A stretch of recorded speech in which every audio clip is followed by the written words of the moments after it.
of the higher authorities, I may not be privy to that information. Okay. Hanggang doon lang sa 250.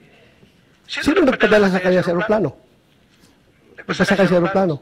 The order from me, sir, is to deliver him to the team that will deliver him to The Hague. And Sinong team na yun? na-establish na natin, sir, that it is done by the Interpol. Interpol? Sinong Interpol doon? Sinong Interpol doon?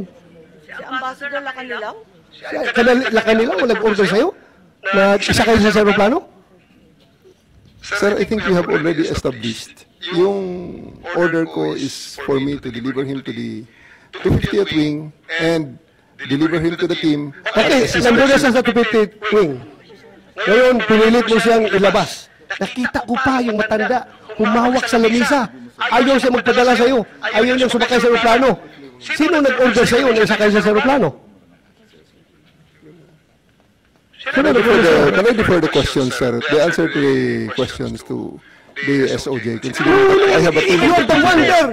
Wala si SOJ doon. Ikaw ang nagkarga sa kanya sa aeroplano. Kaya tinatanong kita, who gave you the order? Still, sir, I take my orders from the Chief of the Philippine National Police. So, Chief PNP, you give the order to have former President Duterte board the plane? Ma'am, I think that from the very beginning, the DOJ's advice was sought on every step of the way. And he gave the clearance to serve the warrant Yes, of arrest. I am asking them because they are on the ground. Sila ang nag-implement doon. Kaya, Chief PNP, you give the order to sa ADG? The order to the CID is really to assist the PCTC when it comes to arrest po. So, sino nagbigay ng order kay Joel Torre na ipasakay sa aeroplano? It's always the guidance that ang ano po namin is really to assist ang PCTC po.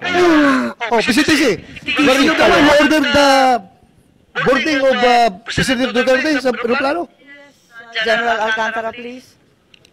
Mr. Senator, Madam Chair, I've said from time to time that my mandate is to coordinate our law enforcement agencies to comply with the requirement of the Interpol. Correct. I believe you, sir. Coordination ka lang. Nag-coordination ka lang. Pero sinabi ni General Marvel na ikaw na nag-order sa That is kanya. the limit of my power. Yeah. But according to General Marvel, ikaw na nag-order sa kanila na isakay sa aeroplano si And Pangulong that is the Duterte. limit also of my authority.